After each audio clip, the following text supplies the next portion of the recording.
I walk my dog every night at 10. Same route, same streets, same 30 minutes. It had been my routine for 2 years and nothing had ever happened until March. My dog is a golden retriever named Biscuit. Big friendly dog, never barks at anything. That's what made the first night so strange. We were about 10 minutes into our walk. Quiet residential street, good lighting, the kind of neighborhood where you never think twice about walking alone at night. Biscuit stopped. He planted all 4 paws on the pavement and refused to move. His ears went flat against his head. His tail dropped. He was staring at something behind us. I turned around. There was a man standing on the pavement, about 50 feet back, just standing there, not walking, not on his phone, just standing in the middle of the pavement, looking in our direction. I told myself he was waiting for someone, taking a call, catching his breath after a run. Any normal explanation.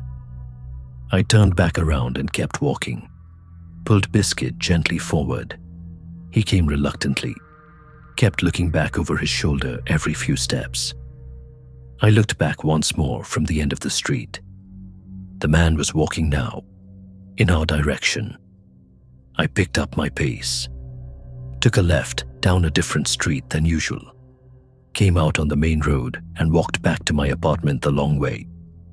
When I got inside, I stood at my window and looked down at the street below. The man was standing on the pavement directly outside my building, looking up.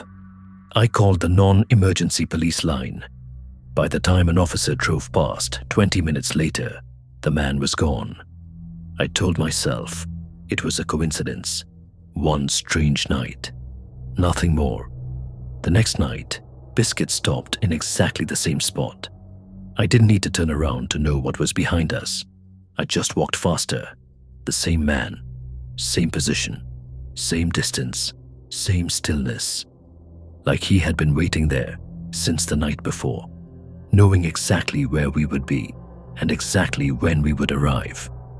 I changed my route completely the third night. Different streets, different direction. A route I had never walked before and had decided on randomly at the last minute. Biscuit stopped again. Different street, different block, different neighborhood. Same man, 50 feet back, standing completely still. He had followed us to a route I had never taken before. A route I had decided on 5 minutes before leaving my apartment. I don't know how he knew where we would be. I still don't know.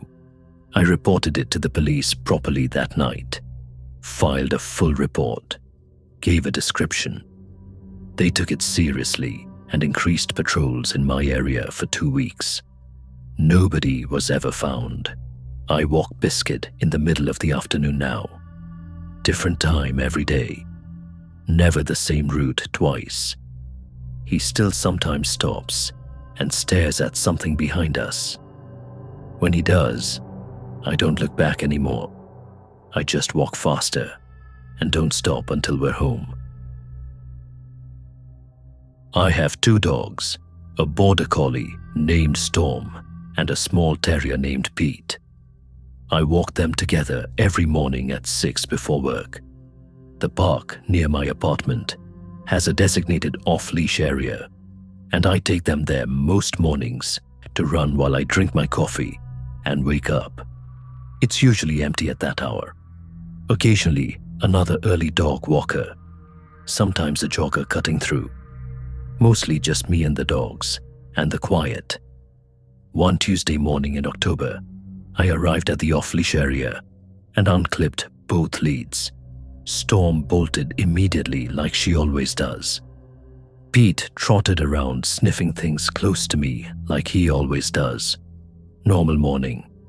Nothing unusual. Then Storm stopped running. She was about 40 meters away near the tree line at the far end of the off-leash area. She had been sprinting full speed and she just stopped. Dead stop. Every muscle in her body rigid. She was staring into the trees. I called her name. She didn't respond, didn't even flick an ear in my direction, just stared into the trees with every hair on her back standing straight up. Pete had gone very still next to my feet. I looked toward the tree line. I couldn't see anything, just trees. Early morning light coming through the branches. Normal park at 6 in the morning, but Storm wouldn't move. I walked toward her slowly. When I got close enough, I could hear her, a sound I had never heard her make in 4 years. Low, continuous, coming from deep in her chest. Not quite a growl. Something more unsettled than that. I looked into the trees again from where she was standing. There was something there. Not a person. Not an animal I could identify. Just a shape. Dark. In the shadows, between 2 large trees, about 20 meters into the wood line. Completely still. I stared at it for a long time, trying to understand what I was looking at. It didn't move. It didn't make a sound, but it was there. I was certain of it. A shape that was darker than the shadows around it. Roughly the size and proportion of a person, but not moving the way a person moves. Not moving at all. I clipped both dogs back onto their leads without taking my eyes off the tree line. Storm came to me immediately, which she never does when she's in the middle of a run. She pressed herself against my leg the whole way back to the park exit. I reported it to the parks department. They sent someone to check the area. They found nothing. No person. No animal. No explanation for what Storm had been staring at. I still take the dogs to that park. Storm still runs in the off-leash area, but she never goes near the tree line anymore, and neither do I. I walk dogs professionally, have done for 6 years. At my busiest, I was walking 12 dogs across 8 different households every day. I know my routes. I know my neighborhoods. I know which dogs pull on the lead and which ones don't. It's comfortable, familiar work. I have only ever refused to walk a route once. The house at the end of Elm Street belonged to a couple named the Hendersons. They had a large black Labrador named Duke. Duke was a good dog, easy to handle, pleasant to walk. I had been walking him 3 times a week for about 4 months. The route I used for Duke took us down Elm Street, through the small park at the end, around the block and back. 15 minutes. Simple. About 2 months into walking Duke, I started noticing the house across the street from the park. It was an older house, set back from the road slightly behind an overgrown front garden.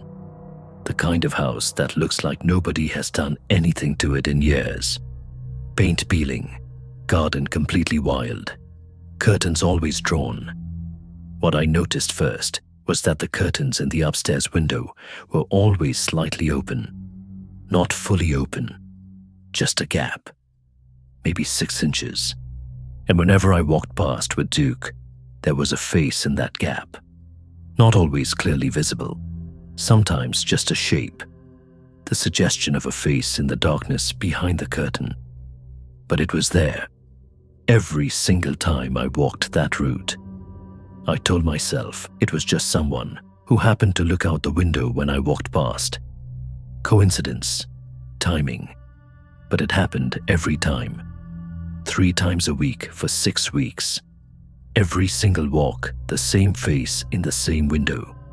Duke didn't like the house. He pulled toward the opposite side of the pavement whenever we passed it. Kept his head turned away, tail low. Then one morning, I walked past, and the curtains were fully open. The window was empty. No face, no shape, just a dark room behind clear glass. And standing in the overgrown front garden was a man. He was just standing there among the weeds, completely still, looking directly at me. He was wearing the same clothes I had seen him wearing through the curtain for 6 weeks. I was certain of it, even though I had only ever seen him partially. The same dark jacket, the same posture. He had been watching from the window for 6 weeks, and now he was outside. Duke pulled hard toward the opposite pavement. I let him. I walked faster without running, took the next corner and didn't look back. I told the Hendersons I could no longer walk that route due to a scheduling conflict. I offered them a different time slot with a different route. They accepted without question. I contacted the local non-emergency line and reported the man, gave them the address, described what I had seen. The officer I spoke to went quiet for a moment when I gave the address. Then he told me that property had been unoccupied for 3 years. I asked him what he meant. He said the house had been empty since the previous owners moved out in the autumn 3 years ago. No new occupants, no rental agreement. Nobody should have been living there. I asked him about the man I had seen. He said he would send someone to check the property. I never heard back about what they found. I still walk dogs professionally. I still walk some of the same routes I always have. I just never go down Elm Street anymore. And if Duke ever pulls hard toward the opposite pavement on any route I take him, I follow his lead without asking questions.